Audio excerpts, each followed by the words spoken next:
आज का हमारा टॉपिक जो हम कवर करने जा रहे हैं वो है स्टाफिंग। पहले हमारे दो टॉपिक थे, वो थे प्लानिंग और ऑर्गेनाइजिंग, जो कि 2 स्टेप्स होते हैं मैनेजमेंट के। अब जो तीसरा स्टेप है वो है स्टाफिंग।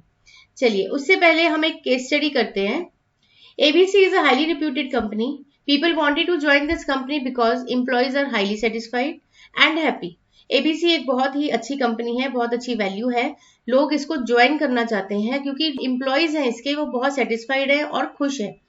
उसके बाद जब एम्प्लॉयज एक दिन इकट्ठे होते हैं तो वो डिस्कस करते हैं कि हम इस ऑर्गेनाइजेशन में कैसे आए। मिस्टर जेड कहते हैं कि I came to this organisation through newspaper advertisement.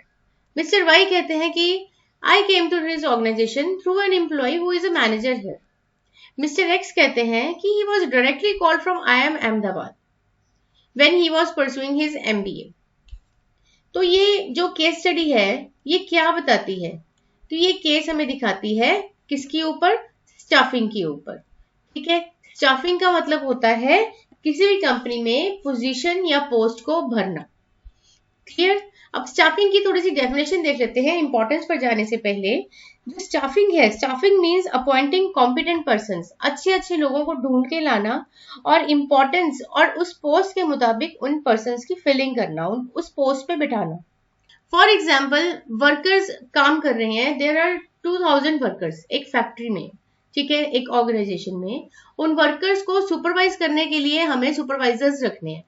एक पैनल बना लेंगे कि जिसमें 2000 वर्कर्स होंगे। 2000 वर्कर्स को 100 में डिवाइड कर देंगे कि 100 वर्कर्स जो हैं 20 सुपरवाइजर्स हमें रखने पड़ेंगे ताकि एक सुपरवाइजर इन 100 को वॉच कर सके, ठीक है, सुपरवाइज कर सके, हेल्प कर सके, every function of a supervisor. तो 20 पोस्ट वो निकालती है आगे सुपरवाइजर्स की। क्लियर? अब सुपरवाइजर्स के लिए वो क्या क्राइटेरिया सेट करते हैं? मान लीजिए क्वालिफिकेशन सेट कर देते हैं उनकी कि हमें ये क्वालिफिकेशन चाहिए, एज चाहिए, एक्सपीरियंस चाहिए। तो एडवर्टीजमेंट्स निकालते हैं या फिर सोर्सेज के थ्रू सुपरवाइजर्स की फिलिंग करते हैं, उस पोस्ट की फिलिंग करते हैं। तो पोस्ट किसकी थी? 20 सुपरवाइजर्स की। और किसको मैच करा था? इस क्राइटेरिया को। उसके मुताबिक वो 20 सुपरवाइजर्स को हायर करके लेके आते हैं। Clear? So this is staffing. जब आप स्टाफिंग के बारे में लिखेंगे तो आप सबसे पहले स्टाफिंग की इंट्रोडक्शन देंगे। इंट्रोडक्शन के बाद उसका मीनिंग लिखना, मीनिंग के बाद एक डेफिनेशन देना। वो डेफिनेशन आप कोई भी राइटर की, अच्छे से राइटर की दे सकते हैं, जैसे थियो हेमन है, बेरिच कून्स है। इनकी डेफिनेशंस को आप अच्छे से याद कर लेना और डेफिनेशन लिखने से पहले कि आपको ध्यान में रखना है कि वो डेफिनेशन सही हो, ऑथेंटिक हो, राइटर का नाम और उनकी जो लैंग्वेज है, उनके वर्ड्स है, वो बिल्कुल मैच करते हो। ठीक है, उसके बाद हम आते हैं हमारे नेक्स्ट स्टाफिंग की इंपॉर्टेंस पे कि स्टाफिंग इंपॉर्टेंट क्यों है। सबसे पहले है helpful in discovering and obtaining competent personnel. Staffing की हेल्प से ऑर्गेनाइजेशन रिक्रूटमेंट और सिलेक्शन करती है एम्प्लॉयज की, जिससे क्या होता है कि ये पॉसिबल हो जाता है, ये मुमकिन हो जाता है एक ऑर्गेनाइजेशन के लिए कि वो अच्छे एम्प्लॉयज जो उस पोस्ट के लिए ठीक हो उनको ढूंढ पाए। फॉर एग्जाम्पल, अभी यहाँ हमने लिया सुपरवाइजर की एग्जाम्पल, एक मैनेजर की एग्जाम्पल दे लेते हैं। 5 मैनेजर्स रखने हैं उन्होंने, जो कि प्रोडक्शन में हो सकता है, मार्केटिंग में, फाइनेंस में ले सकते हो आप, अकाउंट्स डिपार्टमेंट में, ठीक है। इस तरह से 5 मैनेजर्स उनको हायर करने हैं। तो ये 5 मैनेजर्स की जब वो पोस्ट निकालते हैं तो 5 मैनेजर्स के मुताबिक उनको क्वालिफिकेशन चाहिए। उनको क्या चाहिए? MBA चाहिए। MBA चाहिए इसी फील्ड में, प्लस उनको एक्सपीरियंस चाहिए। कितने साल का? 2 साल का, ठीक है, वो भी इंडस्ट्री एक्सपीरियंस। और एज भी वो फिक्स कर देते हैं कि हमें एज 30 बिलो चाहिए या 35 बिलो चाहिए, ठीक है।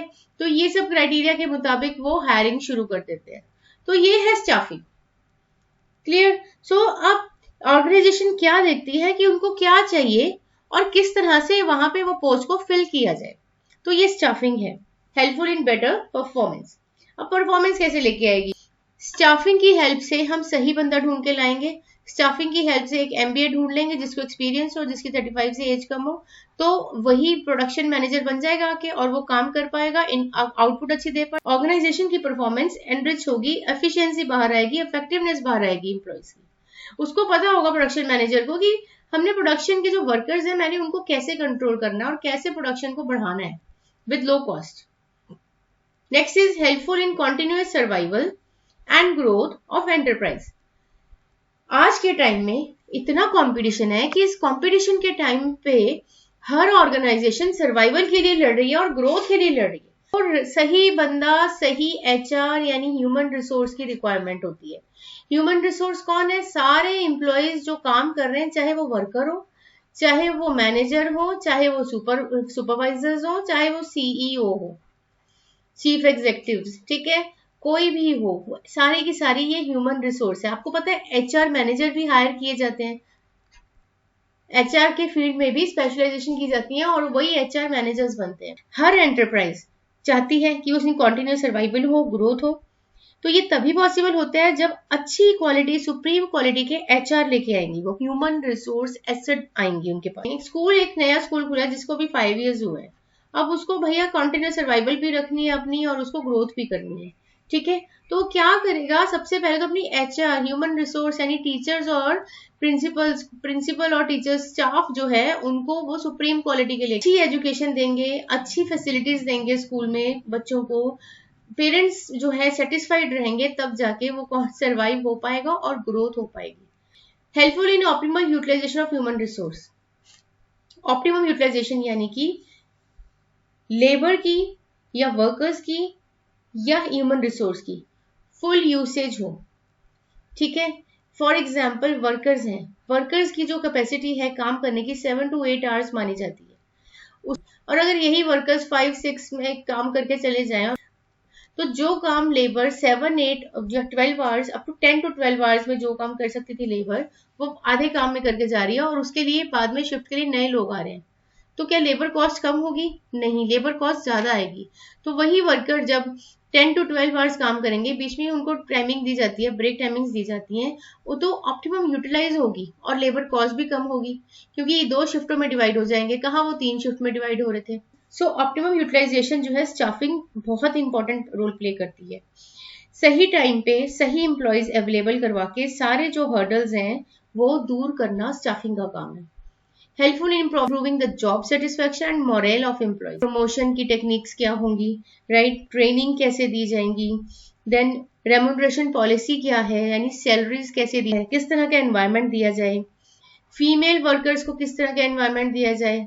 फैक्ट्रीज एक्ट के मुताबिक फीमेल एक अलग से प्रिविलेज दी गई है, जिसके मुताबिक इनको वर्किंग कंडीशंस बहुत कंफर्टेबल दी गई है। तो ये सब देना, क्योंकि अगर हम फीमेल वर्कर्स या फीमेल जो अंदर काम करेंगी, अगर उनको जॉब सेटिस्फेक्शन रहेगी तभी उनका मोरल हाई होगा, तभी वो काम करेंगी। Female as well as male, both दोनों वर्कर्स अगर सेटिस्फाई रहेंगे अपने काम से, उनको प्रमोशन मिलेगा, उनको सैलरीज उनके मुताबिक मिलेंगी, उनको वर्किंग कंडीशंस अच्छी मिलेंगी काम करने के लिए, देन उनका मोरल तो अपने आप हाई होना है, वो शिफ्ट ही नहीं करेंगे कहीं।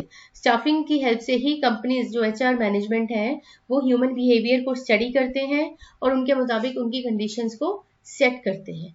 सो this is the importance of staffing. Query is there, do comment me in my comment box. अगर कोई आपके दिमाग में टॉपिक है कि उस टॉपिक को मुझे तैयार करवाना है, तो आप मुझे कमेंट कीजिए, मैं आपको टॉपिक को। Thanks for watching, stay connected and do comment me in my comment box.